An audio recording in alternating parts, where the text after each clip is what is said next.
Hello everyone. 2025 में हमारे president से एसेंट मिली है स्पोर्ट्स से रिलेटेड दो चीज़ों पे।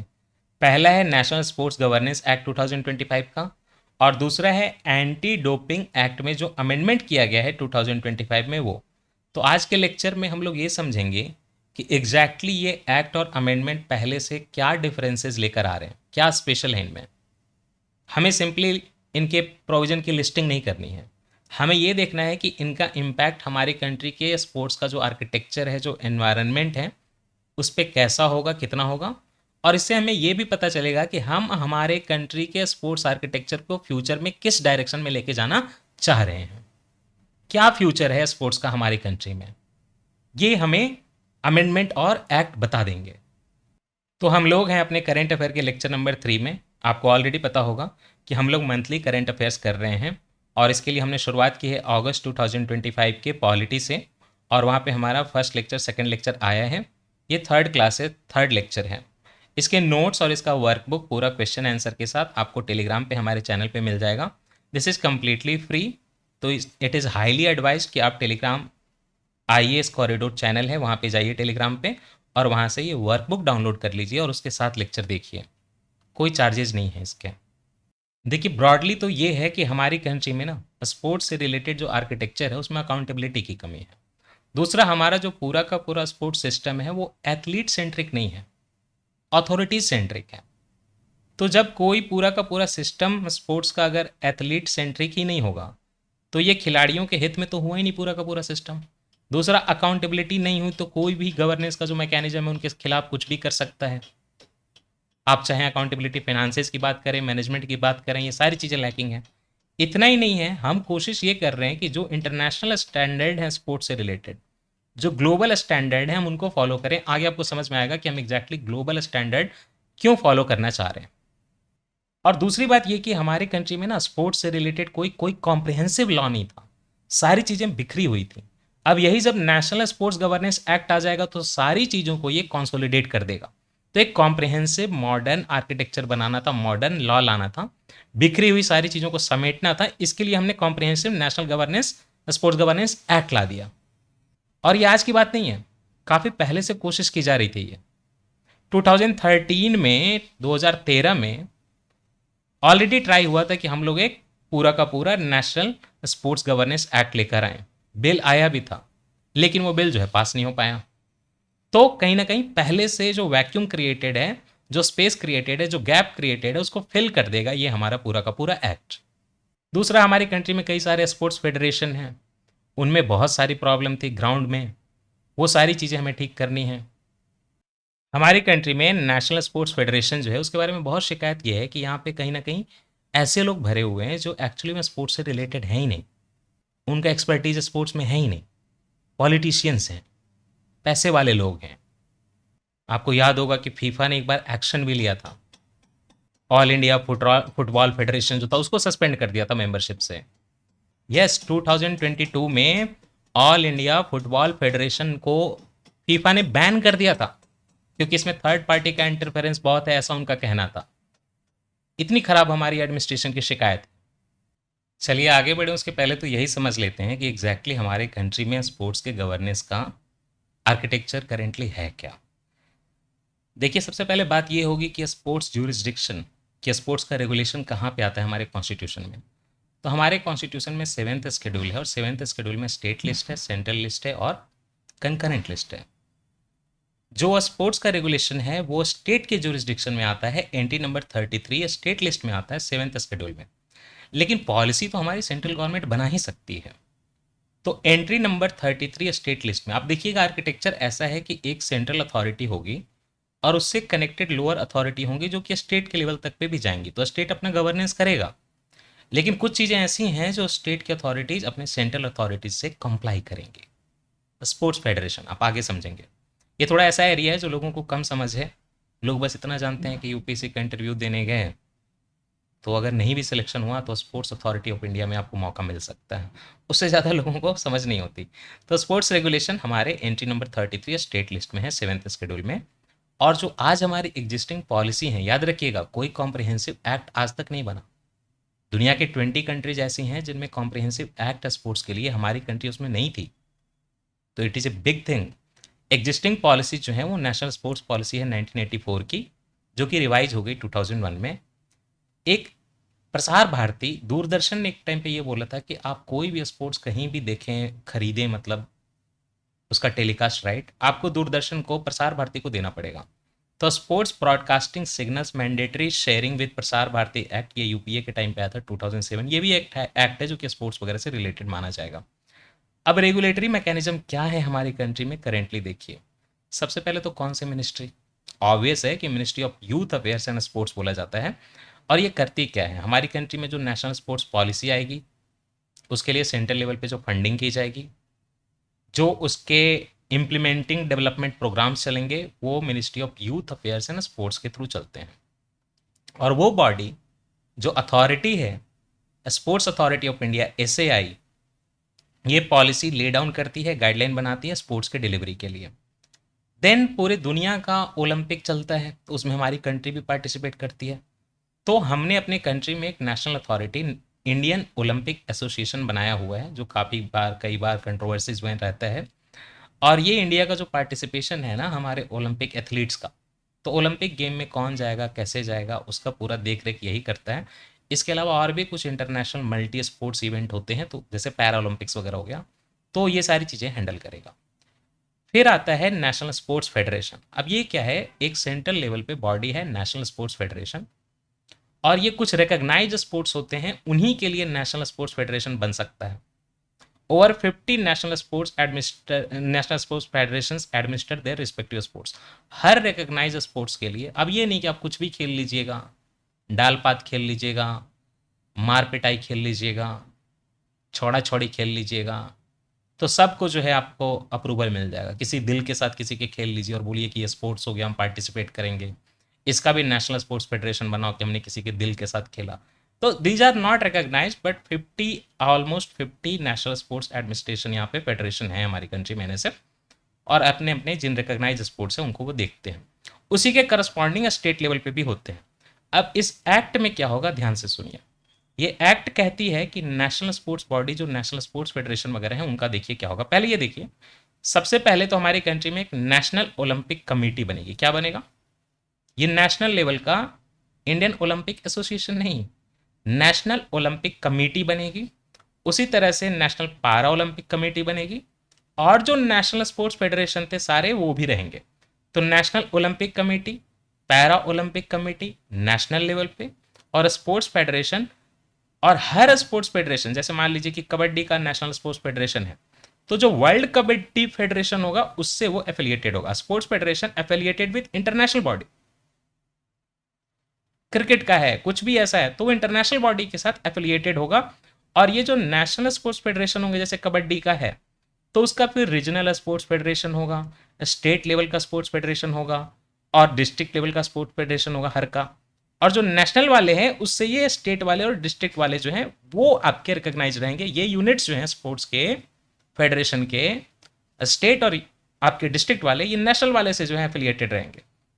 लेकिन गवर्नेंस इनकी जो होगी सारी इंटरनेशनल चार्टर के हिसाब से होगी, ना कि कंट्री के हमारे रूल रेगुलेशन के हिसाब से। इनकी गवर्नेंस इंटरनेशनल चार्टर से अलाइन रहेगी। आपको समझ में आएगा, क्योंकि इंडिया जो है ओलंपिक होस्ट करने का क्लेम कर रहा है, तो इंडिया इसीलिए कोशिश कर रहा है कि हमारा गवर्नेंस स्पोर्ट्स का अच्छा हो, सब कुछ इंटरनेशनली अलाइंड हो, चार्टर को फॉलो करे, तभी हमें मौका मिलेगा। तो ये सारे जो नेशनल स्पोर्ट्स फेडरेशन बनेंगे रिकॉग्नाइज स्पोर्ट्स के लिए बनेंगे। अब यहाँ पे मुद्दा बनता है कि रिकॉग्नाइज कौन करेगा, आप, मैं, वो आगे आपको पता चलेगा। रीजनल और नेशनल वाले उसके करस्पॉन्डिंग बनेंगे। रिकॉग्नाइज करने के लिए है नेशनल स्पोर्ट्स बोर्ड बनेगा। ये बोर्ड जो है रिकॉग्नाइज करेगा सारी की सारी स्पोर्ट बॉडी को, फेडरेशन को, उनके एफिलिएट्स को। और याद रखिएगा, सेंट्रल गवर्नमेंट, मैंने आपको बताया ministry of youth funding and all, तो सेंट्रल गवर्नमेंट उन्हीं फेडरेशन को, उन्हीं बॉडीज को, चाहे वो डिस्ट्रिक्ट हो चाहे स्टेट हो, उन्हीं को फंड देगी जो कि रिकॉग्नाइज्ड है नेशनल स्पोर्ट्स बोर्ड के थ्रू। मार पिटाई, दिल तोड़ाई, इनको फंडिंग नहीं मिलेगी। साथ ही साथ जो आपका नेशनल स्पोर्ट्स बोर्ड है ना, उसको ये बोला गया कि आप अपना कोड ऑफ एथिक्स बनाएंगे, और नीचे के सारे जो फेडरेशन वगैरह हैं वो भी अपना कोड ऑफ एथिक्स बनाएंगे। और सब ये जो हैं अगर ये फंडिंग लेंगे सेंट्रल गवर्नमेंट से, तो आरटीआई एक्ट 2005 के अंदर कवर होंगे।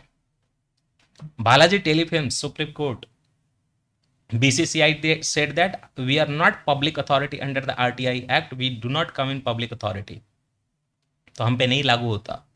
अब ये हो गया कि नहीं, अगर आप पैसा ले रहे हैं सेंट्रल गवर्नमेंट से, नेशनल स्पोर्ट्स बोर्ड ने आपको रिकॉग्नाइज किया है, तो आप पैसा ले सकते हैं, और अगर आप पैसा लेंगे तो आप आरटीआई एक्ट के परव्यू में आएंगे।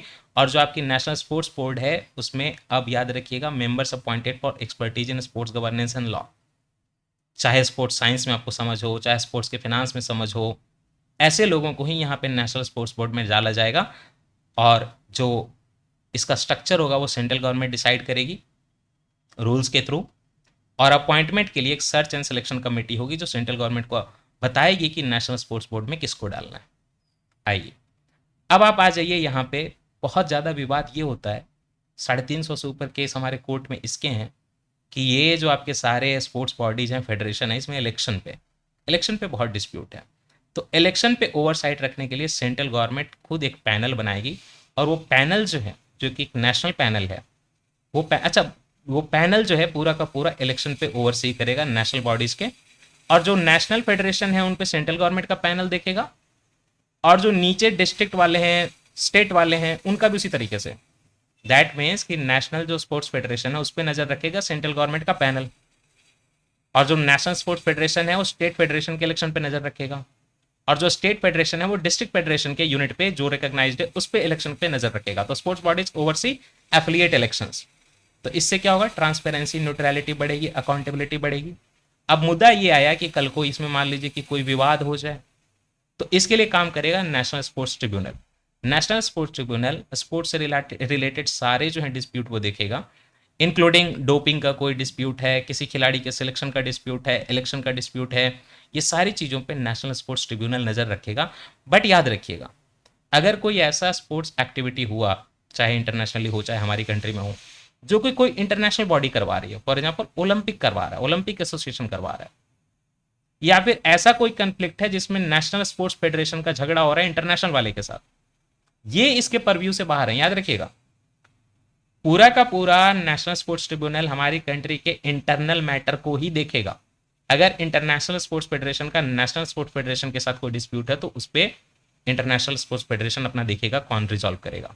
अगर कोई स्पोर्ट्स टूर्नामेंट इंटरनेशनल बॉडी करवा रही है, राइट, कोई स्पोर्ट्स टूर्नामेंट करवा रही है वो ऑर्गेनाइज, तो उस पर भी नेशनल स्पोर्ट्स ट्रिब्यूनल का कोई अधिकार नहीं है ओवरसी करने का, डिस्प्यूट रिजॉल्व करने का। आइए अब इसमें सबसे ज्यादा क्रिटिसिज्म इस बात का है। अच्छा एक और चीज देख लीजिए, जो नेशनल स्पोर्ट्स फेडरेशन बनेगा उसमें टॉप पोजीशन पे अब एग्जीक्यूटिव कमेटी में चेंज हुआ है। पहले जो top position national sports federation की एग्जीक्यूटिव कमेटी होती थी ना, उसमें बस एक ही रूल था कि 2 साल का एक्सपीरियंस होना चाहिए। तो कुछ लोगों ने बोला कि न्यू लोगों की एंट्री नहीं हो पाती, तो अब बैलेंस मेंटेन करने की कोशिश की गई है कि या तो आपको स्पोर्ट्स में 1 साल का एक्सपीरियंस हो, 1 ईयर का मतलब मैनेजमेंट में एक्सपीरियंस हो, इस फेडरेशन में इस एग्जीक्यूटिव कमेटी टाइप के पोजीशन में आपका एक्सपीरियंस हो, या फिर आपको डिस्टिंग्विश्ड स्पोर्ट्स पर्सन है जिसको डिफाइन नहीं किया गया, अगेन क्रिटिसिज्म कि डिस्टिंग्विश्ड स्पोर्ट्स पर्सन में आप किसको लेके जाएंगे। बट हाँ, या तो 1 साल का एक्सपीरियंस हो, नहीं तो आप कोई डिस्टिंग्विश्ड स्पोर्ट्स पर्सन हो, तो आप एग्जीक्यूटिव कमेटी में आ सकते हैं नेशनल स्पोर्ट्स फेडरेशन के, विच इज एन इंप्रूवमेंट। पहले बस 2 साल का एक्सपीरियंस का रूल था, डिस्टिंग्विश्ड स्पोर्ट्स पर्सन के लिए कोई अलग से स्पेस नहीं थी। आइए अब क्रिटिसिज्म इस बात का है कि सेंट्रल गवर्नमेंट के पास एक बहुत बड़ा यहाँ पे सेंट्रलाइजिंग पावर है जिसका मिसयूज होने के चांसेस हैं, डिबेटेबल है ये। सेंट्रल गवर्नमेंट चाहे तो किसी भी नेशनल बॉडी को, नेशनल स्पोर्ट्स फेडरेशन को, या उसके यूनिट को, स्पोर्ट्स का जो स्टेट फेडरेशन है या जो डिस्ट्रिक्ट फेडरेशन है, उसको इस एक्ट से पब्लिक इंटरेस्ट में एग्जेम्पशन दे सकती है, बोल के कि हम प्रमोशन ऑफ स्पोर्ट्स करना चाह रहे हैं तो इस पे ये आरटीआई अप्लाई नहीं होगा, इस पे इलेक्शन में ये अप्लाई नहीं होगा। This is very debatable and prone to misuse, ये एक क्रिटिसिज्म है। अब ये देखिए कि हमें ज़रूरत क्यों पड़ी है कॉम्प्रिहेंसिव स्पोर्ट्स लॉ बनाने की। हमारी कंट्री में कोई यूनिफॉर्म स्पोर्ट्स लॉ नहीं है, तो कोई इनकन्सिस्टेंसी की बात करता है, कई रेगुलेशंस हमारे आउटडेटेड हैं। मैंने आपको पहले ही बताया कि 2013 में ही नेशनल स्पोर्ट्स डेवलपमेंट बिल लाने की कोशिश की गई थी, बट वो पास नहीं हुआ, तो फाइनली हमने किया है। कई पॉलिटिशियन जिनको स्पोर्ट में कोई नॉलेज नहीं है वो नेशनल स्पोर्ट्स फेडरेशन में भरे हुए हैं। फीफा ने सस्पेंड कर दिया था इंडियन फुटबॉल फेडरेशन को, भाई 2022 में एक्सटर्नल इंटरफेरेंस है, थर्ड पार्टी इंटरफेरेंस है ये बोल के। ये जो आपका इंडियन ओलंपिक एसोसिएशन है, नेशनल स्पोर्ट्स फेडरेशन है, स्पोर्ट्स अथॉरिटी ऑफ इंडिया है, आपको देखकर ही लगा होगा कि इनके कई सारे जो है ओवरलैपिंग रोल्स हैं। तो कन्फ्यूजन एंड डिले होता है। अब रोल हम सारा डिवाइड कर देंगे, फंड मिलता भी है तो यूटिलाइजेशन ठीक से नहीं होता। Less than 40% of the 22-23 sports budget was use for athlete development, बाकी 60% कहाँ गया किसी को नहीं पता। 40% से कम जो है स्पोर्ट्स के एथलीट के डेवलपमेंट के लिए, एथलीट फोकस था ही नहीं। और जो नेशनल स्पोर्ट्स पॉलिसी है जो कि रिवाइज हुई थी 2001 में, उसका भी इंप्लीमेंटेशन ठीक से नहीं हुआ। अब मुद्दा यह है कि इंडिया ओलंपिक के 2036 के होस्टिंग के लिए बिड कर रही है, तो कहीं ना कहीं ओलंपिक चार्टर को भी फॉलो करना पड़ेगा, उसी हिसाब से लॉ बनाना पड़ेगा।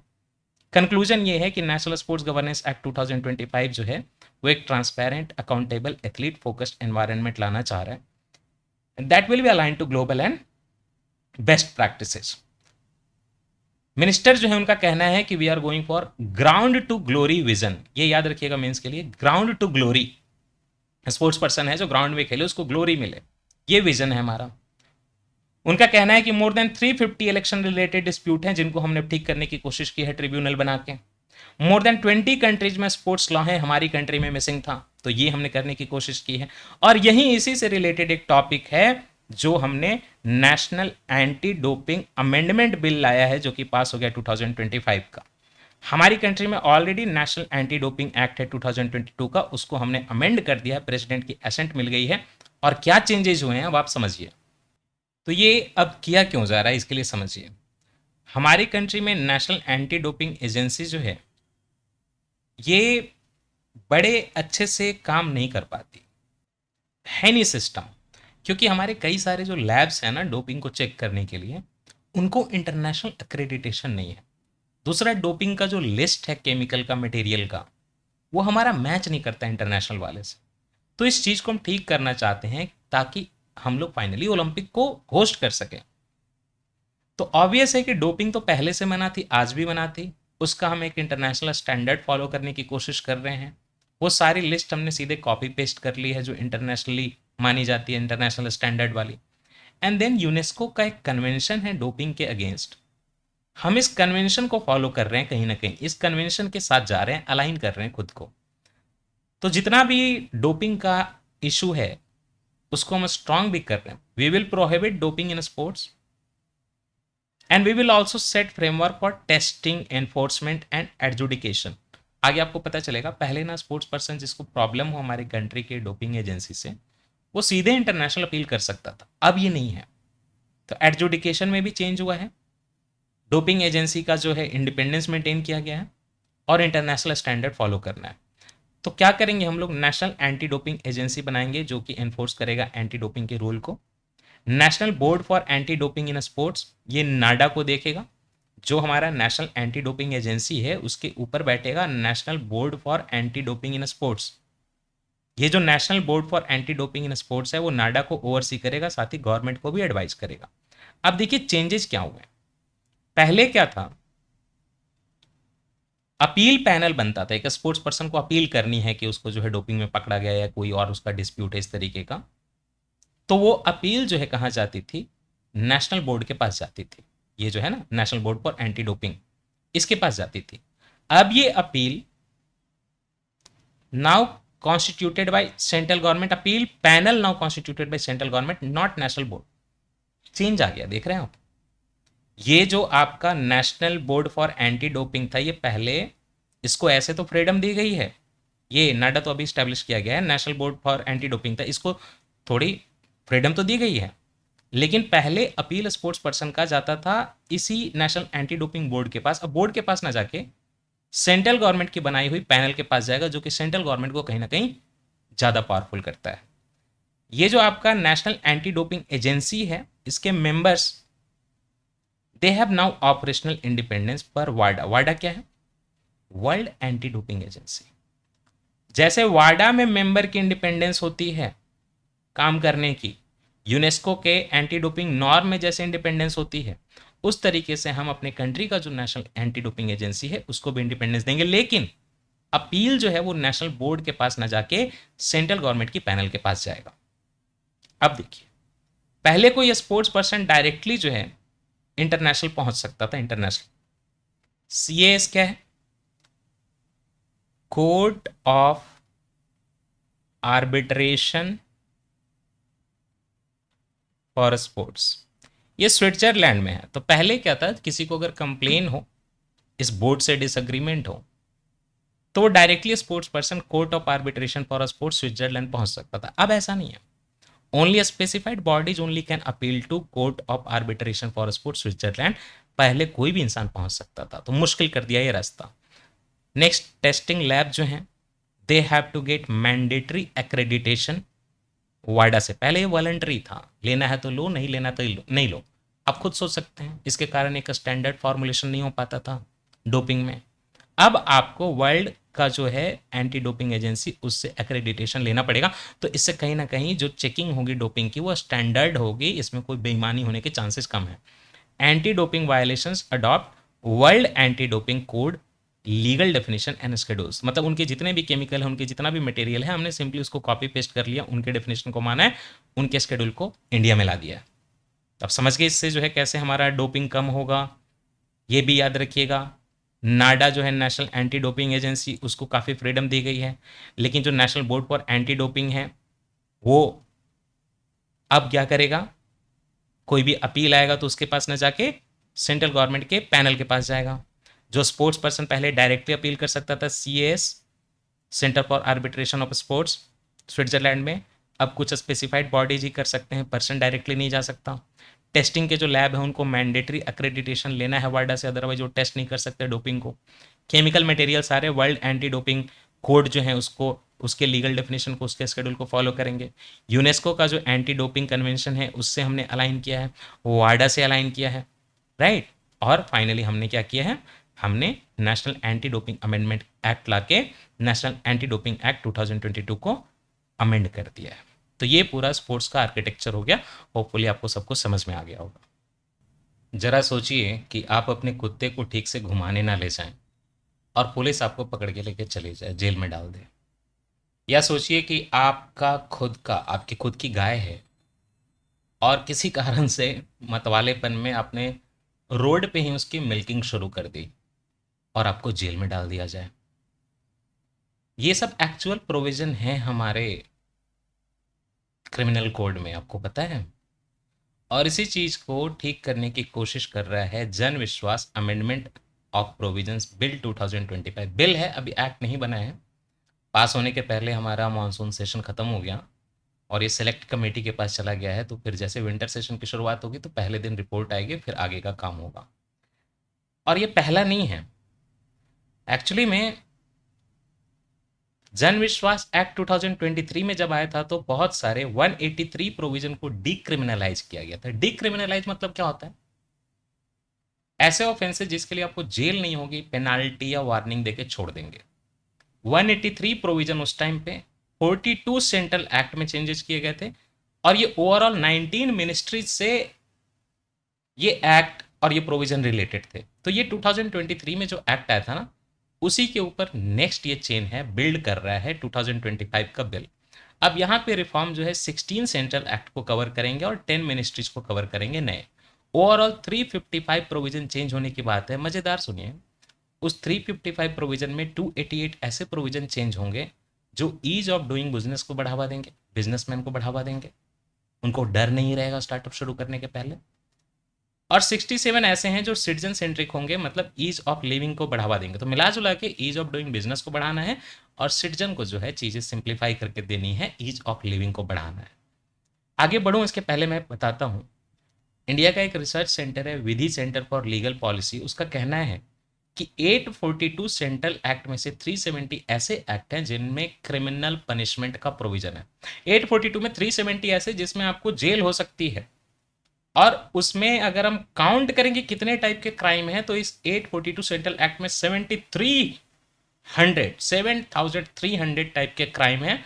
और जो आपका थिंक टैंक है ऑब्जर्वर रिसर्च फाउंडेशन, उसका 2020 का ये कहता है एक रिपोर्ट कि बिजनेस को रेगुलेट करने वाले हमारे कंट्री में जो एक्ट हैं 1536 उसमें से 50% में प्रोविजन है कहीं ना कहीं जेल का, प्रिजन का।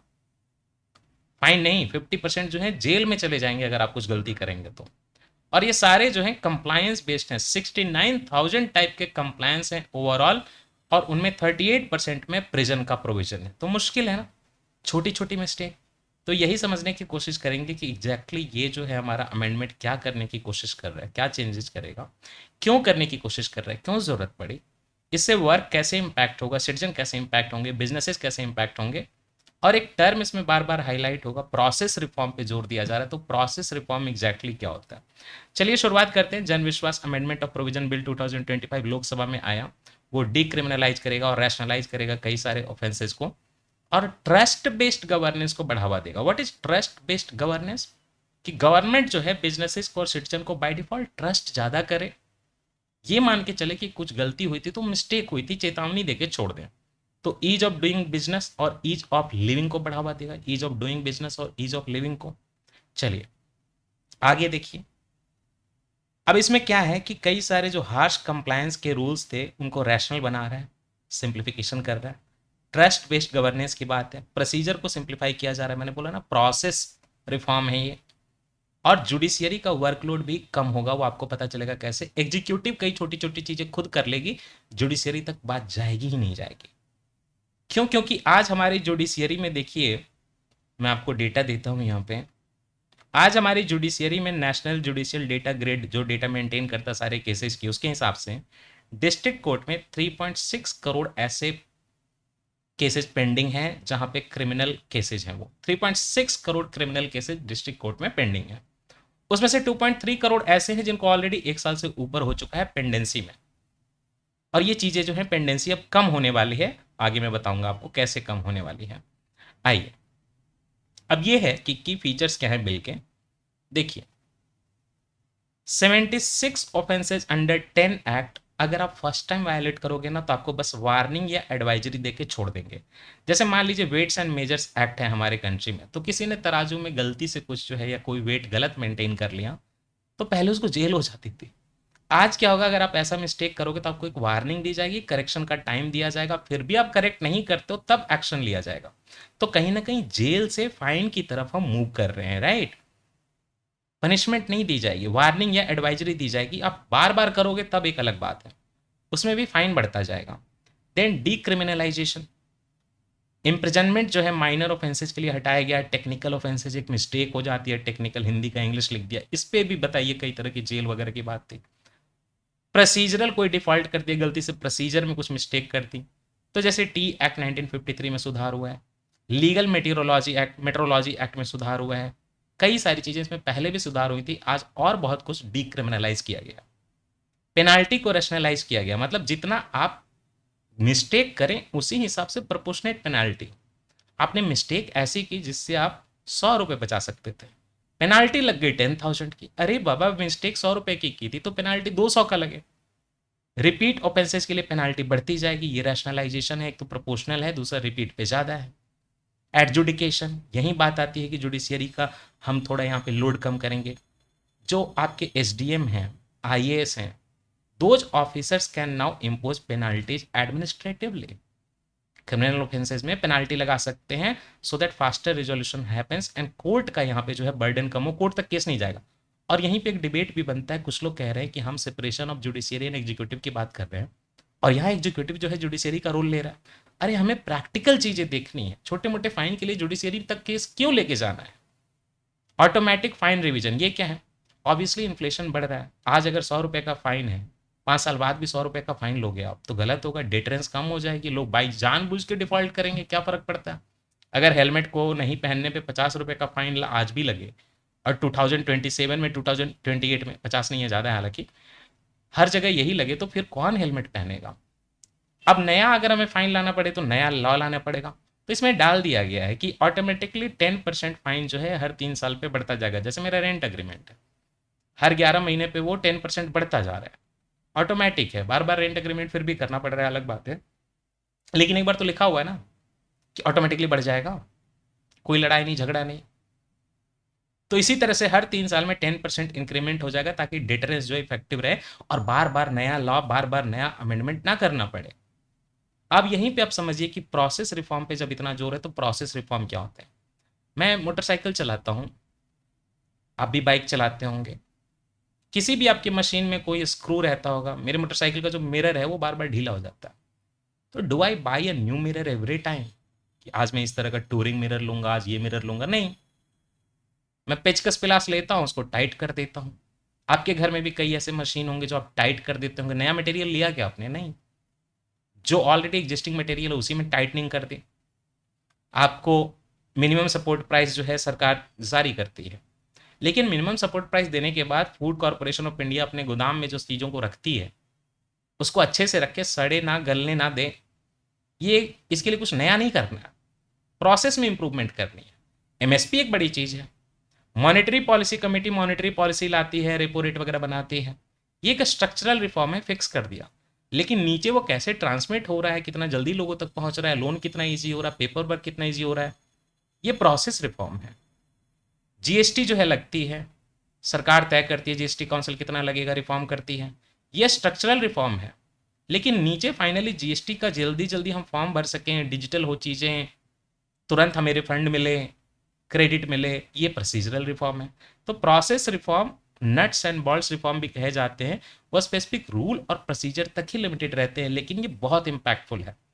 स्ट्रक्चरल रिफॉर्म में पूरा का पूरा सिस्टम चेंज होता है, जैसे कि जीएसटी है, आपका जो है मॉनेटरी पॉलिसी कमेटी का रिकमेंडेशन आता है कि मतलब मॉनेटरी पॉलिसी बनाती है सरकार, फाइनेंशियल पॉलिसी बनाती है, वो फिक्स चीज़ें हैं, बड़ी चीज़ें हैं।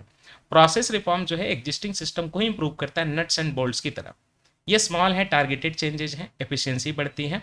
और स्पेसिफिक सेक्टर की बात करें, पॉलिसी की बात करें, वहाँ पे एफिशिएंसी बढ़ती जाती है। जैसे फॉर्म का सिंप्लीफिकेशन करना, इनकम टैक्स रिटर्न को 4 तरह के आज वेरीफाई करने के ऑप्शन है, बैंक से कर सकते हैं, आधार से कर सकते हैं, बहुत तरीके हैं, डिजिटल सिग्नेचर, पहले इतना नहीं था। छोटे छोटे जो आप रूल चेंज करते हो ना, वो बड़े अच्छे होते हैं। जैसे प्रिंट की जगह आजकल आप डिजिटल टिकट लेके जा सकते हैं, क्या जरूरत है प्रिंट ले जाने की? प्रिंट आउट छूट गया, चोरी हो गया तो इंसान फंस जाता था। आज आधार आप जो है डिजिटल दिखा देते हो, फट से तुरंत वेरीफाई हो जाता है, कॉपी लेके घूमने की जरूरत नहीं है।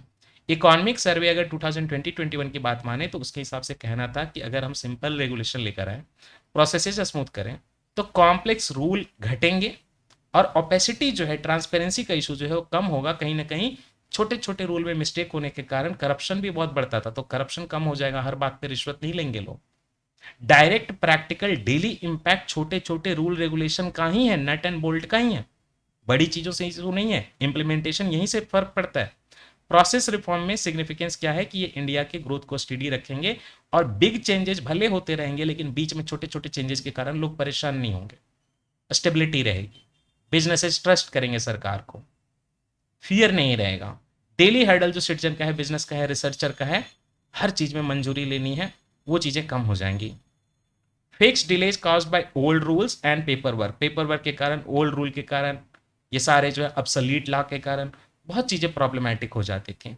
हमारा जो है पूरा का पूरा टेलीकॉम लिबरलाइजेशन जब हुआ तो आईटी एंड बीपीओ सेक्टर में बहुत बूम आया, छोटे छोटे रूल रेगुलेशन चेंज करके, इससे हमारी कॉम्पिटिटिवनेस वर्ल्ड में बढ़ी। अब ये सारे सेक्टर में होगा, सिस्टम जो है करप्शन कम होगा, क्लियर होगा, सिंपल होगा, कांस्टेंट प्रॉब्लम सॉल्विंग कल्चर बनेगा हमारे गवर्नमेंट में कि चलो एक फॉर्म में एक पर्टिकुलर प्रोविजन के कारण प्रॉब्लम है तो इस पर्टिकुलर प्रोविजन को डिलीट कर देते हैं भाई, क्या फर्क पड़ता है। Economic impact, ease of doing business बढ़ेगा, स्टार्टअप कल्चर बढ़ेगा, स्टार्टअप जो है उनका रिस्क रिडक्शन कम होगा कि पता नहीं कल कौन सा फॉर्म चेंज कर दें, कौन सा फॉर्म भरना पड़े जिसके कारण हम फंस जाएं, ये सारी चीज़ें जो है कम होंगी, राइट। ये सब वाला ऊपर वाला तो मैंने आपको पढ़ा ही दिया।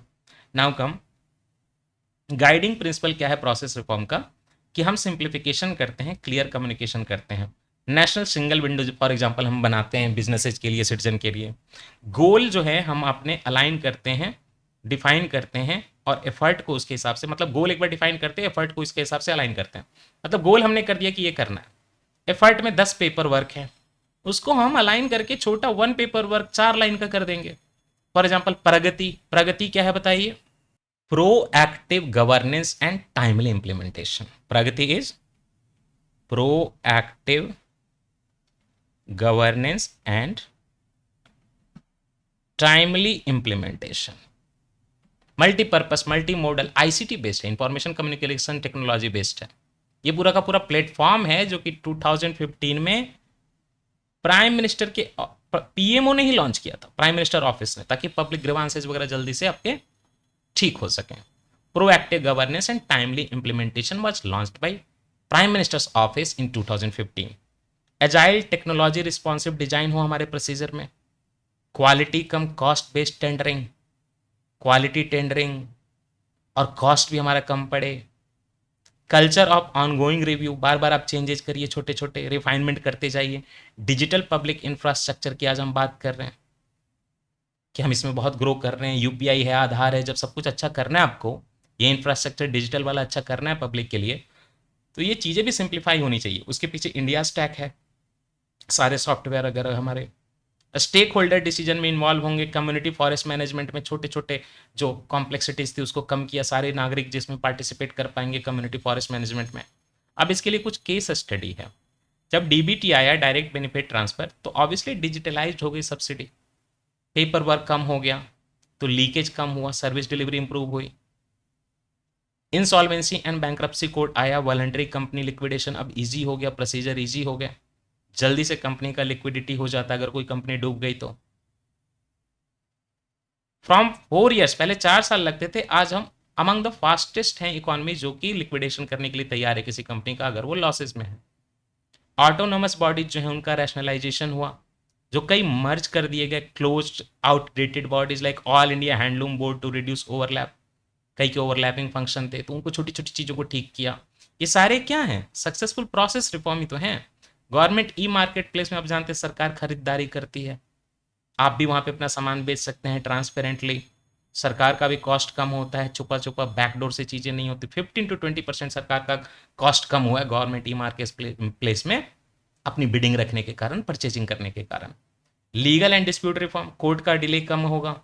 कोर्ट जब ऐसी चीज़ों में डील करेगी भैया, जब आप देखो क्रिमिनल केसेस में डील मतलब करने की जगह, मतलब सीरियस क्राइम की जगह कोर्ट जो है यहाँ पे छोटे मोटे टेक्निकल एरर के लिए देख रही है 2.3 करोड़, अगर ये हम सारा रिमूव कर दें तो सीरियस क्राइम की तरफ कोर्ट का नज़र जाएगा, वहाँ जल्दी जल्दी निपटारा होगा। ये सारी चीज़ें ना, reduce court delays and cost. Insolvency का तो आपने पढ़ ही लगी, अब bankruptcy code measure, IBC measure से काफ़ी फायदा हुआ, जल्दी जल्दी चीज़ें हुई हैं। Legal metrology amendment, weight and measure वाला, decriminalise minor offences to reduce harassment and rent seeking. Rent seeking क्या होता है? The practice of manipulating public policy और economic condition in way to increase profit. Public policy को हम ऐसे twist कर लें, इकोनॉमिक कंडीशन को ऐसे मतलब ट्विस्ट कर लें कि प्रॉफिट बढ़ जाए किसी कंपनी का, तो बार बार ऐसा ना हो, रेंट सीकिंग वगैरह की टेंडेंसी ना बढ़े, राइट। लीगल मेट्रोलॉजी अमेंडमेंट के कारण। Legal metrology nothing but weights and measures वाला, ओके, वेट्स एंड मेजर्स वाला, मापने वाला। कंक्लूजन क्या है? इंडिया जो है अगर इनोवेशन ड्राइवन इकोनॉमी बनना चाहता है तो उसको जन विश्वास बिल जैसे माइलस्टोन करने पड़ेंगे। These are not end points, these are procedural, ये चलता रहेगा, प्रोसेस है, कंटिन्यूस प्रोसेस है। Technology, simplification, citizen focused governance, transparency, responsiveness, adaptability institution में, ये सारी चीज़ें ऑन गोइंग है, हमेशा चलती रहेंगी। बाकी ये बिल जो है सेलेक्ट कमेटी के पास क्या है, तो जैसे ही आपका विंटर सेशन शुरू होगा तो पहले दिन ये रिपोर्ट देगी सेलेक्ट कमेटी, फिर इस पर चर्चा होगी, वोटिंग होगी और चीज़ें आगे बढ़ेंगी। चलिए, सारे बड़े टॉपिक हो गए, अब हमारे पास 4 जो हैं न्यूज़ इन शॉर्ट हैं, उनको कवर करेंगे। तो जो हमारा पहला टॉपिक होगा वो होगा सुप्रीम कोर्ट का यहाँ पे जजमेंट आया है, डायरेक्शन आया है कि कमर्शियल और प्रोहिबिटेड स्पीचेस जो हैं, these are not part of the fundamental right freedom of speech and expression. ये पहला टॉपिक होगा हमारा, खास करके सोशल मीडिया इन्फ्लुएंसर के टाइम पे ये चीज़ बड़ी इंपॉर्टेंट हो गई है, ये जजमेंट बड़ा इंपॉर्टेंट हो गया है आपके लिए। दूसरा जो हमारे होगा वो ये होगा कि ओवरसीज सिटीजनशिप जो इंडिया है, ओवरसीज सिटीजन्स ऑफ इंडिया जो स्कीम है, इसके प्रोविज़न थोड़े टाइट कर दिए गए हैं। मैं बताऊंगा कि क्या कारण है इसके पीछे और क्या टाइटनिंग हुई है। Third topic will be recently vice president का इलेक्शन हुआ है, तो यहाँ मैं आपको बताऊंगा वाइस प्रेसिडेंट के इलेक्शन के प्रोविज़न क्या हैं, कैसे हैं। एंड देन कम्स जो नेशनल कोऑपरेटिव डेवलपमेंट कॉरपोरेशन है, तो यूनियन कैबिनेट ने यहाँ पे एक सेंट्रल सेक्टर स्कीम अप्रूव की है, grant in aid to national cooperative development corporation. ये 4 टॉपिक हमें कवर करने हैं। तो पहला टॉपिक है सुप्रीम कोर्ट के जजमेंट से रिलेटेड, सोशल मीडिया इन्फ्लुएंसर से रिलेटेड। अगर आपके भी बहुत फॉलोअर हैं तो आप बड़े ध्यान से सुनिए कि आपको क्या करना है, क्या नहीं करना है। देखिए, पहला जो मुद्दा है वो ये है कि एक्चुअली में क्या हुआ, एक सोशल मीडिया कॉमेडियन है जिन्होंने कुछ दिव्यांग जनों पे बड़ी भद्दी गई जो है टिप्पणी की, कमेंट किया। कोर्ट के पास ये मामला गया तो सुप्रीम कोर्ट कहती है कि हमने तो पहले ही कहा था कि हाँ ठीक है, article 19(1)(a) freedom of speech and expression देता है, बट अगर हम freedom of speech and expression की बात करें तो उसका मतलब ये नहीं है कि आप उसको अब्यूज करेंगे। दैट मीन्स कि अगर कोई कॉमर्शियल स्टेटमेंट है, कॉमर्शियल स्टेटमेंट मतलब क्या, या तो आप कोई एडवर्टाइजमेंट कर रहे हैं या कोई भी ऐसा स्टेटमेंट दे रहे हैं जिससे आपको कोई इकोनॉमिक बेनिफिट है, तो कोई ऐड है, इकोनॉमिक बेनिफिट है, कोई आपका कॉमर्शियल इंटरेस्ट है, तो आप उसमें कुछ भी नहीं बोल सकते, वो freedom of speech and expression में कवर नहीं होता। दूसरा, प्रोहिबिटेड स्पीच तो बिल्कुल freedom of speech and expression में कवर नहीं होता, ये हमने पहले भी बोला। Now what is prohibited speech? This is nothing but another name of hate speech only, जिसपे यूपीएससी के मेंस में भी क्वेश्चन आया हुआ है। Hate speech is not freedom of speech and expression, it is not covered there. So prohibited speech, that is hate speech, nothing else. And commercial interest वाले speech जो हैं आपके article 19(1)(a) freedom of speech and expression में cover नहीं होते। Court ने बोला अगर आप हेट स्पीच की बात करें, प्रोहिबिटेड स्पीच की बात करें, that means you make a statement, you make a comment that can incite violence और hatred against a group due to their inherent trait. क्या होता है इनहेरेंट ट्रेट? किसी का रेस, किसी का रिलीजन, किसी की कम्युनिटी, किसी का जो है फिजिकल लुक, ये कुछ भी ऐसा जो उसका इनहेरेंट है, उसके कारण अगर आप उस पर कॉमेंट करते हैं, that becomes hate speech, prohibited speech, not allowed. And commercial speech मतलब कोई भी एडवर्टाइजिंग या फिर कोई इकोनॉमिक इंटेंट वाला कुछ भी वीडियो हो सकता है, स्टेटमेंट हो सकता है। और यहाँ पे थोड़ा सा बैलेंस जो है ना, कोर्ट की साइड से हमें रेगुलेशन की तरफ ज़्यादा दिखता है, फ्रीडम की तरफ कम दिखता है। मैं बताऊंगा क्यों। कोर्ट कहती है कि जो इन्फ्लुएंसर्स जिनके बहुत ज़्यादा सोशल मीडिया पे फॉलोइंग वगैरह हैं, उनको थोड़ा रिस्पॉन्सिबली एक्ट करना पड़ेगा। इनफैक्ट हमारे सिनेमेटोग्राफ एक्ट 1952 में और आईटी एक्ट 2000 में पीनल प्रोविजन है, चाहे तो सरकार उनका यूज करे और लगाए, पीनल एक्शन ले, कॉम्पनसेशन लगे, आईटी रूल का लगा के और सिनेमेटोग्राफ एक्ट लगा के, अगर कोई ऐसा वायलेशन करता है तो इनफैक्ट बैलेंस तब चेंज होता है जब कोर्ट जो है डायरेक्टली गवर्नमेंट को कहती है कि आप एक ड्राफ्ट करिए social media content regulation guideline और उसको इंप्लीमेंट करिए। तो इंक्लिनेशन जो है रेगुलेशन की तरफ ज़्यादा है, फ्रीडम की तरफ थोड़ा कम है, कि सिचुएशन क्योंकि आजकल बहुत अजीब हो गई है। लेकिन यहाँ पे मुद्दा ये है कि सोशल मीडिया का कंटेंट को रेगुलेट करना कितना पॉसिबल है। Daily thousands lakhs crore content create हो रहा है, कई बार सोर्स का पता नहीं चलता, ट्रांसनेशनल है नेचर में, कई गवर्नमेंट के थ्रू होके चीज़ें आती हैं, कई कंट्रीज के थ्रू होके जाती हैं, डार्क वेब है। बट फिर हमारे पास क्या है लीगल फ्रेमवर्क अभी के लिए? जो इंफॉर्मेशन टेक्नोलॉजी एक्ट 2000 का है, उसका सेक्शन 69A जो है, वो गवर्नमेंट को अलाउ करता है कि किसी ऑनलाइन कंटेंट को ब्लॉक कर सकती है, किसी वेबसाइट को बंद करा दिया, किसी ट्विटर के हैंडल को, एक्स के हैंडल को, सोशल मीडिया के हैंडल को बंद करा दिया। ऑपरेशन सिंदूर के दौरान जितने भी पाकिस्तानी सिटीजन थे उनको इंडिया में जो सब कुछ बैन कर दिया गया, और जितने पाकिस्तानी चैनल है यूट्यूब पे सारे बैन हो गए इसी आईटी एक्ट 2000 के सेक्शन 69A का यूज करके। सिनेमेटोग्राफ एक्ट 1952 में तो ऑलरेडी कोई भी मलाइनिंग कंटेंट, कोई भी slandering content against a person और ए ग्रुप, ये सारा मना है ही।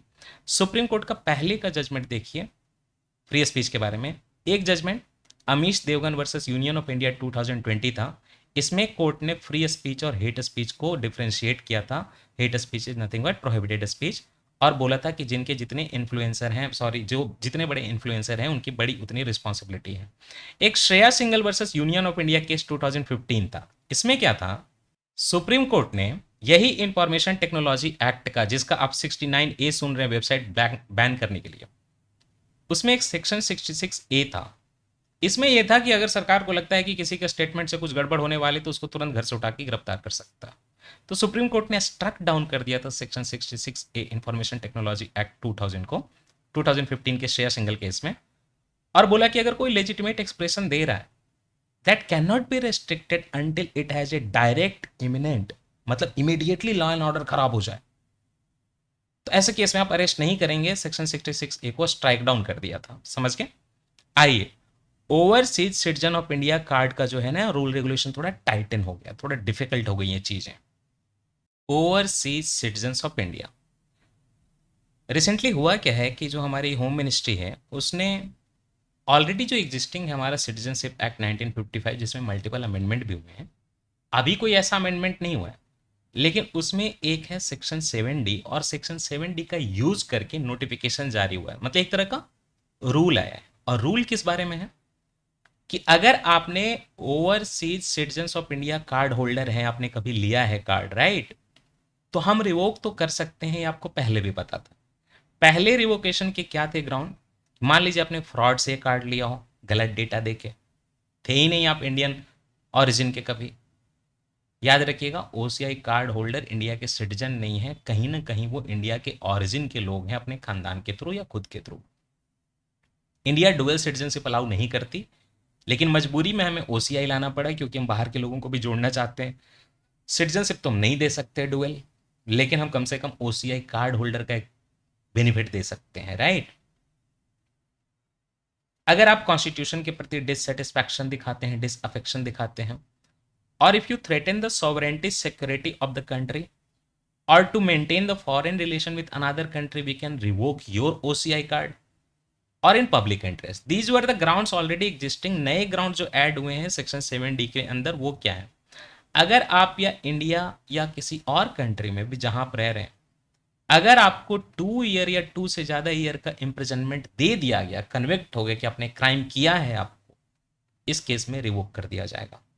दूसरा, अगर आप पे इन्वेस्टिगेटिंग एजेंसी ने इंडिया में या कहीं बाहर चार्जशीट फाइल कर दी, तो आप बोलेंगे यहां तो सेंटेंस की बात हो रही थी 2 साल, 2 साल सेंटेंस अगर हो गया तो पक्का चला जाएगा। और अगर चार्जशीट ऐसे क्राइम के लिए फाइल हुई है जहां पे 7 या मोर ईयर्स ऑफ इम्प्रिजनमेंट हो सकती है, तो भी रिवोक कर दिया जाएगा। तो या तो 2 साल की सजा, कन्विक्टेड हो आप, सुना दी गई सजा, तो रिवोक कर दिया जाएगा सेक्शन 7D 1955 एक्ट के थ्रू।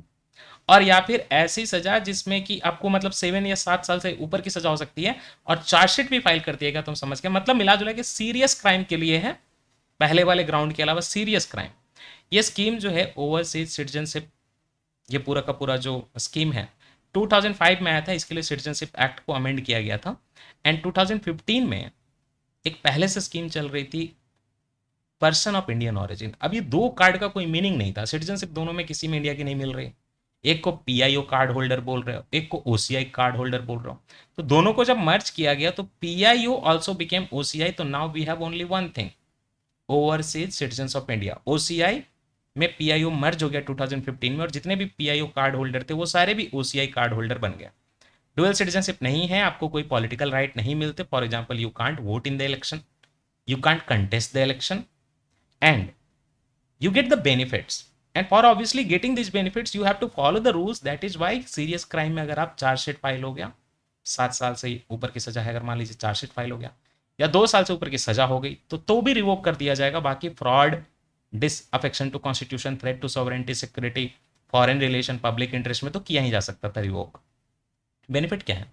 आपको ना लाइफ लॉन्ग वीजा मिल जाता है इंडिया के विजिट के लिए, मल्टीपल एंट्री, आइए जाइए जब मन तब, जैसे मन वैसे।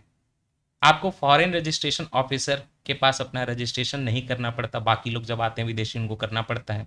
कितने भी टाइम के लिए आप यहाँ पे स्टे कर सकते हैं, एफआरओ में रजिस्ट्रेशन नहीं कराना पड़ेगा, बार बार ऑफिस के चक्कर नहीं काटने हैं। और जो नॉन रेसिडेंट इंडियन है, जो कि इंडिया के सीधे सीधे सिटीजन्स हैं, बाहर रहते हैं सऊदी अरब में, कतार वगैरह में, उनके साथ पैरिटी है आपकी, चाहे इकोनॉमिक मैटर हो, फाइनेंशियल मैटर हो, एजुकेशनल फील्ड हो, सब कुछ आप कर सकते हैं।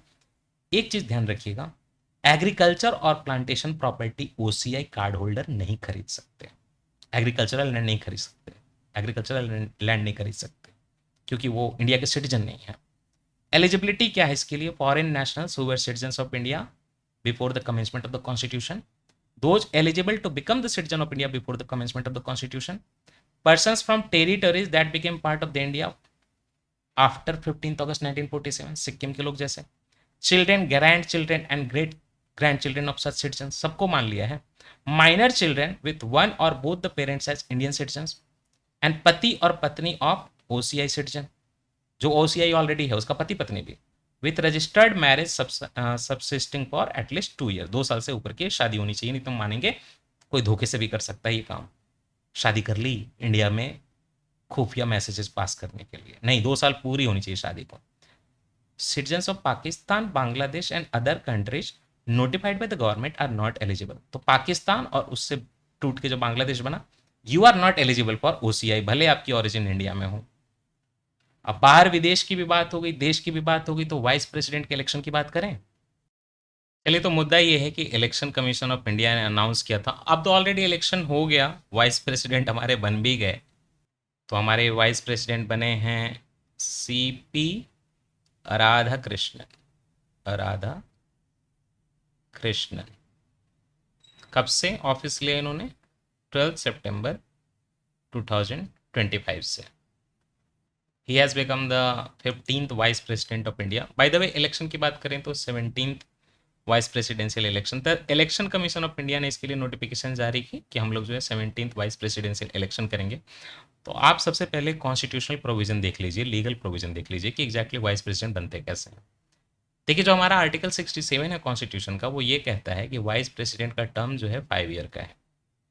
और जो आर्टिकल 68 है वो ये कहता है कि किसी कारण से, पहले तो वो ये कहता है आर्टिकल 68 अपने क्लॉज 1 में कि वाइस प्रेसिडेंट का इलेक्शन, उनका टर्म ऑफ ऑफिस जो 5 साल का है पूरा होने के पहले करा लिया जाए ताकि कोई वैकेंसी ना रहे। बट इनकेस मान लीजिए कि रेजिग्नेशन दे देते हैं, रिमूवल हो जाता है, डेथ हो जाती है, कुछ ऐसा हो जाता है, डिस्क्वालीफाई हो जाते हैं। रिसेंटली जगदीप धनखड़ जी ने वो रेजिग्नेशन दिया था, है ना।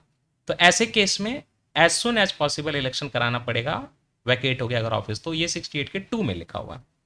अब इसके लिए जो लोग इलेक्शन में पार्टिसिपेट करते हैं उसको इलेक्टोरल कॉलेज बोलते हैं। और राज्यसभा और लोकसभा के जितने भी मेंबर हैं, चाहे वो इलेक्टेड हो चाहे नॉमिनेटेड हो, सारे पार्टिसिपेट करेंगे। तो करेंटली ये कंबाइंड नंबर 782 है। यहीं पे डिफ्रेंशिएट कर लीजिए प्रेसिडेंशियल इलेक्शन से। प्रेसिडेंट के इलेक्शन में पहले तो राज्यसभा के एमपी भी पार्टिसिपेट करते हैं, लोकसभा के एमपी भी पार्टिसिपेट करते हैं, सच है, लेकिन ओनली इलेक्टेड, ना कि नॉमिनेटेड वाले। तो अब तो एंग्लो इंडियन का नॉमिनेशन खत्म हो गया। सो दैट मीन्स कि राज्यसभा के जो 12 मेंबर नॉमिनेटेड हैं ये पार्टिसिपेट नहीं करते प्रेसिडेंट के इलेक्शन में। वाइस प्रेसिडेंट के इलेक्शन में सारे पार्टिसिपेट करते हैं, नॉमिनेटेड इलेक्टेड सारे। दूसरा फर्क ये है कि प्रेसिडेंट के इलेक्शन में एमएलए जो है स्टेट के और यूनियन टेरिटरी के, वो भी पार्टिसिपेट करते हैं जहाँ पे लेजिस्लेटिव असेंबली है। काउंसिल वाले लोग ऑब्वियसली पार्टिसिपेट नहीं करते हैं। लेकिन वाइस प्रेसिडेंट के इलेक्शन में ओनली पार्लियामेंट्री लोग, एमपी पार्टिसिपेट करते हैं, एमएलए पार्टिसिपेट नहीं कर सकते। दूसरा जो नॉर्मल इलेक्शन होता है, जो जनरल इलेक्शन होता है, दैट मीन्स कि लोकसभा का और विधानसभा का, that is by first pass the post system. लेकिन राज्यसभा का इलेक्शन, वाइस प्रेसिडेंट का इलेक्शन, प्रेसिडेंट का इलेक्शन, लेजिस्लेटिव काउंसिल का इलेक्शन, ये सारे proportional representation by single transferable vote होते हैं और इसके लिए सीक्रेट बैलेट होती है। राज्यसभा का इलेक्शन ओनली इलेक्शन है जिसमें कि ओपन बैलेट होता है, आप वोट देके अपनी पार्टी को आपको दिखाना पड़ता है कि किसको वोट दिया। यहाँ ऐसा नहीं है वाइस प्रेसिडेंट और प्रेसिडेंट के इलेक्शन में। ये पूरा का पूरा election election commission of India कराता है। आपको जानना चाहिए कि जो अर्बन लोकल बॉडी है, म्यूनिसपैलिटीज हैं और जो आपके पंचायत हैं, only those elections are conducted by state election commission. बाकी जो है सारा इलेक्शन कमीशन ऑफ इंडिया ही कराता है। इसके लिए आर्टिकल 324 इलेक्शन कमीशन का, और हमारे कंट्री में प्रेसिडेंट वाइस प्रेसिडेंट के इलेक्शन के लिए एक्ट है 1952 का, जिसमें कंप्लीट डिटेलिंग है, जैसे कितना डिपॉजिट होगा, क्या होगा, इलेक्टोरल कोटा कितना होगा, ये सब कुछ यहाँ पे मेंशन्ड है, right. President vice president combined act है 1952 का। वाइस प्रेसिडेंट का इलेक्शन करने के लिए सबसे पहले होगा नॉमिनेशन, और नॉमिनेशन कोई भी नहीं कर सकता। 20 लोग प्रपोजर होने चाहिए, 20 सेकेंडर। अब लोगों को ये कंफ्यूजन होता है, प्रपोजर सेकेंडर क्या, कुछ नहीं है। 20 लोग बोलेंगे हम प्रपोज करते हैं, 20 लोग बोलते हैं कि हाँ हाँ हम इसको सेकेंड करते हैं, तो कुछ नहीं, नंबर एक्चुअली 40 चाहिए। अच्छा, इस प्रपोजर सेकेंडर में ओनली एमपी होंगे, लेकिन प्रेसिडेंट के इलेक्शन में चीज़ें चेंज हो जाएंगी क्योंकि वहाँ पे तो एमएलए भी पार्टिसिपेट करते हैं। तो प्रेसिडेंट के इलेक्शन में जो प्रपोजर और सेकेंडर के नंबर हैं उसमें एमएलए भी आ सकते हैं, यहाँ ओनली एमपी आ सकते हैं। और 15,000 का डिपॉजिट करना पड़ता है कि अगर आपको required number 1/6 of the valid votes नहीं मिले तो आपको 15,000 रुपये जमा करने हैं, ताकि आपको डेटरेंस रहे कि कोई भी पार्टिसिपेट ना करे। ऐसे कोई क्या ही करेगा, 40 मेंबर किसको सपोर्ट करेंगे भाई। एनीवे, इसके लिए वोटिंग जो होती है पार्लियामेंट के अंदर होती है। दैट डज नॉट मीन कि ये पार्लियामेंट्री प्रोसीडिंग है, बस वो ग्राउंड लिया जाता है पार्लियामेंट का। अदरवाइज आप सोचेंगे कि इसमें विप अप्लाई होगा क्योंकि पार्लियामेंट का प्रोसेस है, ये कोई लीगल प्रोसेस नहीं है। That does not mean illegal process है, लॉ नहीं बनाई जा रही। वोटिंग है, फ्री है, मर्जी से होगी। तो इलेक्शन कमीशन ऑफ इंडिया कराते हैं, इसके लिए ना वो स्पेशल पेन देता है, पता है आपको। और अगर आप स्पेशल पेन से नहीं यूज़ करोगे, किसी और तरीके से भरोगे, तो वोट रद्द हो जाएगा। और फर्स्ट प्रेफरेंस कंपलसरी है। दैट मीन्स कि आपको एक चिट दी जाएगी, अगर 2 कैंडिडेट हैं तो आप 1 और 2 रैंकिंग दोगे। फॉर एग्जाम्पल, ए को आपने 1 रैंकिंग दिया, बी को 2 दिया। 3 कैंडिडेट हैं तो आपने सी को 3rd रैंक दिया। लेकिन फर्स्ट प्रेफरेंस अगर आपने नहीं दिया तो आपका वोट कैंसिल हो जाएगा। अब इसके लिए ना कोटा बनता है, और वाइस प्रेसिडेंट और प्रेसिडेंट का जो कोटा है ना, वो 50% प्लस वन होता है, मतलब जितने वैलिड वोट्स हैं उसका 50% कर दो, उसमें एक जोड़ दो, दैट मीन्स 51%। लास्ट में ये मेजोरिटी सिस्टम बन जाता है। तो अगर किसी को 50% प्लस वन वोट नहीं मिले किसी को फर्स्ट राउंड में, तो क्या होगा कि जिन जिन लोगों ने ऐसे लोगों को फर्स्ट प्रेफरेंस दिया था, ऐसे इंसान को फर्स्ट प्रेफरेंस, जिसको ओवरऑल सबसे कम फर्स्ट प्रेफरेंस मिले हैं, मान लीजिए कि ए को ओवरऑल फर्स्ट प्रेफरेंस मिनिमम मिले, लेकिन आपने दिया था, 5 लोगों ने दिया था, ऐसे 5 वोट कैंसिल हो जाते हैं फर्स्ट प्रेफरेंस, और उनका जो सेकंड प्रेफरेंस है उठा के डिस्ट्रीब्यूट कर दिया जाता है। दैट मीन्स कि अगर मैंने ए को वोट दिया था फर्स्ट में, बी को सेकंड में, लेकिन मेरे ए को सबसे कम वोट मिला, तो ये कैंसिल आउट हो गया, बट मेरी सेकंड चॉइस जो है बी के लिए फर्स्ट चॉइस बनकर ट्रांसफर हो गई। बी का जो कोटा है, बी का जो वोट है, मान लीजिए 100 था, तो उसमें 101 हो जाएगा, सी को नहीं मिलेगा क्योंकि सी मेरा थर्ड प्रेफरेंस था। समझ गए? इस तरह से राउंड चलते रहेंगे, लास्ट में एक को मेजोरिटी आ जाएगी। इसी को हम लोग system of proportional representation, single transferable vote बोलते हैं। सुपरविजन के लिए रिटर्निंग ऑफिसर अपॉइंट करता है इलेक्शन कमीशन ऑफ इंडिया, और ये होते हैं राज्यसभा के सेक्रेटरी जनरल, और ऑब्जर्वर भी अपॉइंट होते हैं। इसमें पार्टी विप नहीं चलती, सीक्रेट बैलेट है, दिखाने की जरूरत नहीं है। अगर आपको जबरदस्ती दिखाया जाता है, कोई बोलता है कि नहीं दिखाओ दिखाओ, ऐसे केस में, और आप दिखाते हो सिक्रेसी तोड़ के या अनऑथोराइज अपने पेन वगैरह का यूज करते हो, तो आपका वोट इनवैलिडेट हो जाएगा। फर्स्ट प्रेफरेंस नहीं दोगे तो भी वोट इनवैलिडेट हो जाएगा। पार्टी का विप नहीं चलता, पार्टी कुछ नहीं कर सकती, पार्टी का विप नहीं चलता। ब्राइबरी या अनड्यू इन्फ्लुएंस के चार्जेस पे आप इसको चैलेंज कर सकते हैं, या तो वो इलेक्टर चैलेंज कर सकते हैं जिन्होंने पार्टिसिपेट किया था, या फिर कैंडिडेट खुद चैलेंज कर सकता है। ये मुद्दा सुप्रीम कोर्ट में जाता है under 1952 president and vice president election act में। ये लिखा हुआ है कि प्रेसिडेंट के इलेक्शन का मुद्दा और वाइस प्रेसिडेंट के इलेक्शन का मुद्दा डायरेक्टली सुप्रीम कोर्ट में जाएगा। एलिजिबिलिटी क्या है वाइस प्रेसिडेंट के लिए? इंडियन सिटीजन होना जरूरी है, चाहे वो आप लाइफ में अपने सिटीजनशिप लिया हो या जन्म से हो। मिनिमम 35 ईयर्स ओल्ड एज होनी चाहिए, and you should be qualified to for the election to the Rajya Sabha. ये बड़ा है टिपिकल। बाकी आपकी क्वालिफिकेशन राज्यसभा की मेंबरशिप के बराबर की होनी चाहिए। प्रेसिडेंट के लिए लिखा हुआ है कि बाकी आपकी मेंबरशिप जो है लोकसभा के मेंबरशिप के बराबर होनी चाहिए qualifications. So we are done with 3 topics. The last one is regarding national cooperative development corporation का एक स्कीम। चलिए, ये जो स्कीम है इसका सिस्टम क्या है मैं आपको समझाता हूं। हमारे कंट्री में नेशनल कोऑपरेटिव डेवलपमेंट कॉर्पोरेशन है। अब national cooperative development corporation corporation के डेवलपमेंट के लिए, कोऑपरेटिव के डेवलपमेंट के लिए बहुत पैसे खर्च करता है। तो हम इसको fund of the fund create कर रहे हैं। हम नेशनल कोऑपरेटिव डेवलपमेंट कॉर्पोरेशन के लिए एक यहाँ पे स्कीम ला रहे हैं, सेंट्रल सेक्टर स्कीम, मतलब सब कुछ सेंट्रल गवर्नमेंट की तरफ से। Grant in aid to the national cooperative development corporation, यही स्कीम है। ये पूरा सबको फंड दे रहा है। उसको फंड देने के लिए जो स्कीम है वो नेशनल कोऑपरेटिव डेवलपमेंट कॉर्पोरेशन को फंड देने के लिए जो स्कीम है grant in aid to NCDC scheme है। देखो, ग्रांट इन एड मतलब ऐसा होता है जिसमें हम कोई इंटरेस्ट नहीं लेंगे, ग्रांट दे रहे हैं। चलिए, ये ओवरऑल 4 साल का प्रोग्राम है। 2000 करोड़ खर्च करने, तो हर साल 500 करोड़ का खर्च बैठेगा। 2025 से 29, 25 से 26, 26 से 27, 27 से 28, 28 से 29, तो एवरेज 500 करोड़ आ रहा है हर साल का। काफ़ी बड़ा स्कीम है। अब एनसीडीसी क्या है? एग्जीक्यूटिव एजेंसी है, फंड डिस्बर्समेंट करती है, प्रोजेक्ट मॉनिटरिंग करती है, लोन रिकवरी करती है। हम एनसीडीसी को ही फंड कर रहे हैं ग्रांट इन एड, फ्री का पैसा देके। ग्रांट इन एड क्या होता है? Payment by one government to another as assistance और डोनेशन, और यहाँ पे हम एक एनसीडीसी को फंड दे रहे हैं। ओवरऑल इसके पीछे गाइडेंस जो है आर्टिकल 275 और 282 है। आर्टिकल 275 स्टैट्यूटोरी ग्रांट कहलाता है। ये क्या है? पार्लियामेंट लॉ पास करके, स्टैट्यूट बना के किसी स्टेट को अलग से ग्रांट देती है, फ्री का पैसा देती है। आर्टिकल 275 के अंदर मन किया कि केरला को पैसे दे दें, तो पार्लियामेंट एक लॉ पास करेगा, तो एक स्टैट्यूट बना, लॉ बना, तो इसको स्टैट्यूटोरी ग्रांट बोलते हैं। What about 282? 282 डिस्क्रिशनरी ग्रांट है, अपनी मर्जी का ग्रांट है किसी पब्लिक पर्पस के लिए, और 282 का यूज स्टेट गवर्नमेंट भी कर सकती है, सेंट्रल गवर्नमेंट भी कर सकती है। तो यहां पे कहीं ना कहीं 282 का यूज हुआ इस स्कीम में। नेशनल कोऑपरेटिव डेवलपमेंट कॉर्पोरेशन, इसका जेनेसिस क्या है? 1963 में बना था एक्ट ऑफ पार्लियामेंट से। तो ऑब्वियसली स्टैट्यूटोरी कॉर्पोरेशन है, मिनिस्ट्री ऑफ कॉर्पोरेशन के अंदर अब आता है नया, पहले एग्रीकल्चर मिनिस्ट्री में आता था। फंक्शन क्या है इसका? टाइम टू टाइम इस एक्ट को अमेंड किया गया है। आज जो है कॉर्पोरेशन के एरिया के ऑपरेशन को देखता है ये, और साथ ही साथ डिफरेंट कोऑपरेटिव को सपोर्ट करता है, फाइनेंशियल बेस उनका स्ट्रांग करता है। मैनेजमेंट कैसे? This is manage by a general council which has 51 members, वही उसकी पॉलिसी प्रोग्राम बनाते हैं। डे टू डे एक्टिविटी जो है 12 मेंबर बोर्ड ऑफ मैनेजमेंट इसको हैंडल करता है, मिनिस्ट्री ऑफ होम अफेयर्स के अंदर आता है। So we have completed the polity of August. The next section will be international relation. Thank you so much.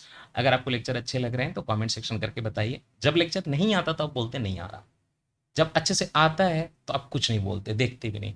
200-100 views जा रहे हैं, बड़ी कोचिंग में ये लाखों में जाते हैं। मुझे पता है क्वालिटी है, I am very sure of it. देखे हैं मैंने बाकी के लेक्चर, बट ठीक है, it's all about reach, one day we will reach. खैर चलिए, thank you so much for watching, have a good time.